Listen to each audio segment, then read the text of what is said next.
Nietzsche was born on October 15, 1844, in the small Prussian municipality of Rockenrocken. Upon his birth, it was only natural for his father to choose the name Friedrich, as this particular day was the birthday of the reigning Prussian king, Frederick William IV. The family was devoutly Lutheran, with the father working as a minister, while the mother tended to the house and children, instilling within them all the values consistent with a Christian upbringing. From a young age, it wasn't uncommon to find him secluded, immersed between the covers of the Holy Bible, as if there was nothing else a young child could be spending their time on.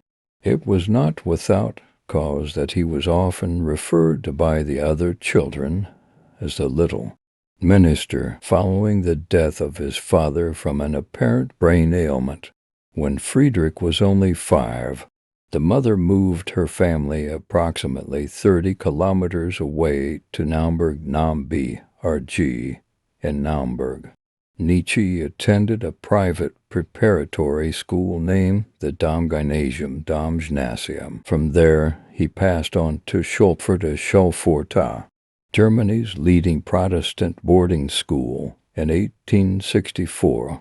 He graduated and chose to continue his education at the University of Bonn, studying theology and classical philology. Shortly after starting university life, Nietzsche abandoned the faith that once constituted the very essence of his life. From his own account, he took the transition without notice. Though something hints at deception here, he wrote to his sister, "If you wish to strive for peace of soul and pleasure, then believe. If you wish to be a devotee of truth, then inquire." Around this time, he discovered Schopenhauer's The World as Well an Idea, finding within it a mirror in which I espied the world, life, and my own nature depicted with frightful grandeur.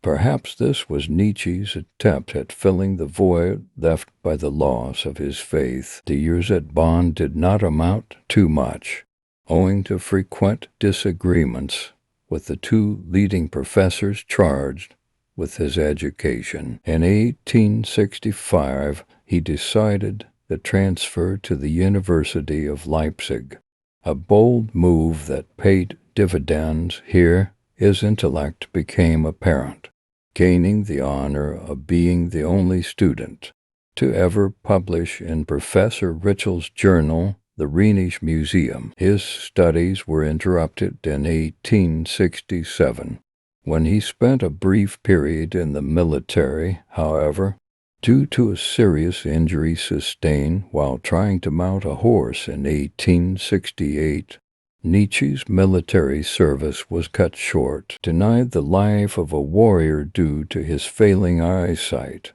he settled for its antipodes, a professor of classical philology in Basel, Switzerland. In 1868, Nietzsche met the composer Richard Wagner and his then mistress, Cosima. This friendship was fruitful, and Nietzsche remained a Wagnerian for a time, inspired by Wagner. Nietzsche wrote his first book, The Birth of Tragedy, from the spirit of music. The years covered thus far were undoubtedly the happiest of Nietzsche's life. However, his break with Wagner came around the time of the Bayreuth Festival, where he sensed a growing anxiety about the quality and purpose of Wagner's musical dramas and the state of German culture. This anxiety was evident in a series of writings called Untimely Meditations or Thoughts Out of Season. Nietzsche's break with Wagner was influenced by his attendance at the Bayreuth Festival, as Wagner was heading in a direction Nietzsche did not follow. By 1878, the separation was complete, and Nietzsche took a temporary leave of absence from his responsibilities as an educator.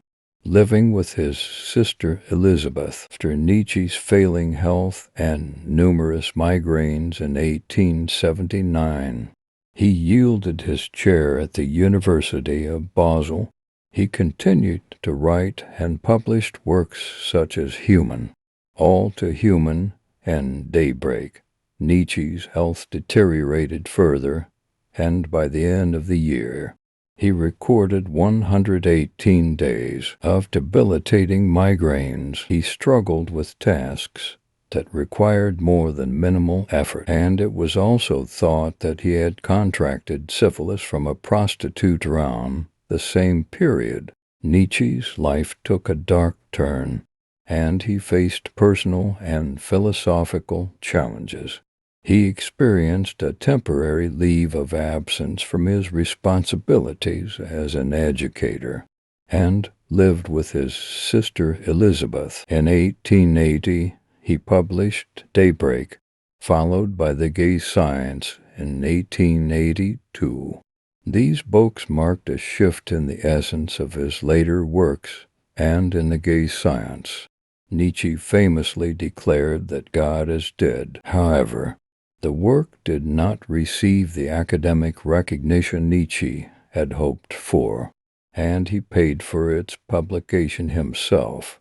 Following this setback, Nietzsche continued writing, but due to worsening eyesight, only composed aphorisms. Works such as Beyond Good and Evil and The Genealogy of Morals were published, showcasing Nietzsche's evolving philosophy.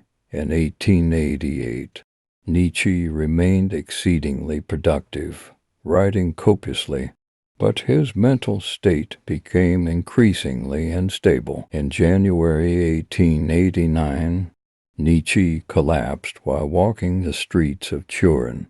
His mental and physical states deteriorated rapidly, leading him to an asylum in Basel.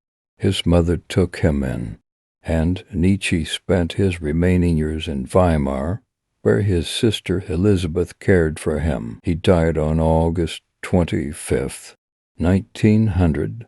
The exact cause of his deterioration remains uncertain, with some attributing it to syphilis contracted in 1870, while others suggest degeneration of cerebral blood vessels due to a brain tumor.